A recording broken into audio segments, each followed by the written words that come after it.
We live in a world drowning in information. It's everywhere. On our phones, our TVs, even blasted onto billboards as we drive. You'd think with all this knowledge at our fingertips, ignorance would be a thing of the past, like fax machines or Blockbuster. Sadly, you'd be wrong. Ignorance is alive and well. It's thriving, really, and it's got some powerful allies. Think of it like this. You're at an all-you-can-eat buffet. Mountains of food, every cuisine imaginable, but you're only allowed a tiny plate. And some folks are stuck at the dessert table, convinced cake is all you need. That's the information age in a nutshell. Access doesn't equal understanding. And sometimes it's the people who the knowledge the most who are kept furthest from it. Why? Because ignorance is comfortable, it's familiar, and powerful people, those who benefit from the status quo, they like things just the way they are. They're more than happy to build walls that keep knowledge out, walls made of poverty, of fear, of outdated ways of thinking. We're going to break down those walls brick by brick, because here's the truth. Ignorance isn't bliss, it's a weapon, and it's used against all of us. Time to wise up and fight back. Let's talk about poverty, not just the lack of money, though that's a big part of it, but the lack of.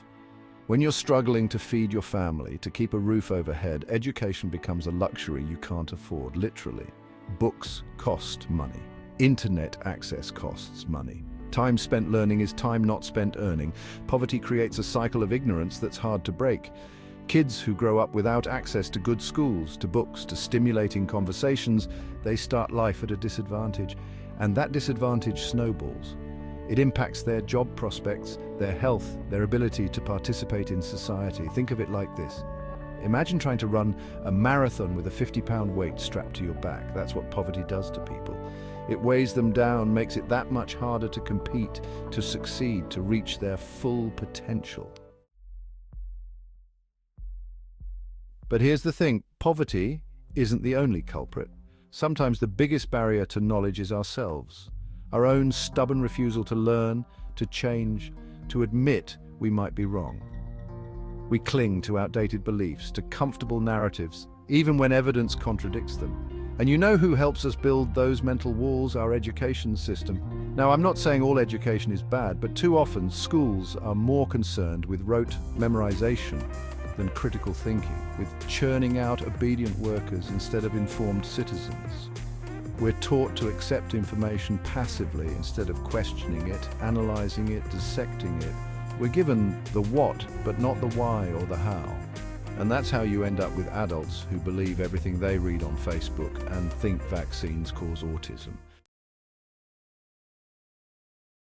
Section 4. The price of ignorance, societies in decay. So what happens when ignorance takes root, when misinformation spreads faster than the truth? Well, societies start to crumble. That's what, we become easy prey for demagogues and con artists. We make decisions based on fear and prejudice, not facts and reason. We see a rise in extremism, in conspiracy theories, in a general distrust of experts and institutions. Public discourse devolves into shouting matches and Twitter wars. We lose the ability to have nuanced conversations, to disagree respectfully, to find common ground, and the consequences, they're all around us. Climate change denial, the erosion of democratic norms, the widening gap between the rich and the poor. Ignorance isn't just a personal failing, it's a societal threat. Section 5, beacons of enlightenment, knowledge as power. But hey, don't despair just yet. It's not all doom and gloom, because for every ignorant society, there's one that chose a different path, one that embraced knowledge, that invested in education, that fostered critical thinking. Think about ancient Athens, the birthplace of democracy, or the Renaissance, a period of unparalleled artistic and scientific discovery, or even the civil rights movement, fueled by the courageous pursuit of knowledge and equality. These were societies that understood the power of an informed citizenry. They knew that education wasn't just about memorizing facts, it was about empowering individuals to think for themselves, to question authority, to shape their own destinies.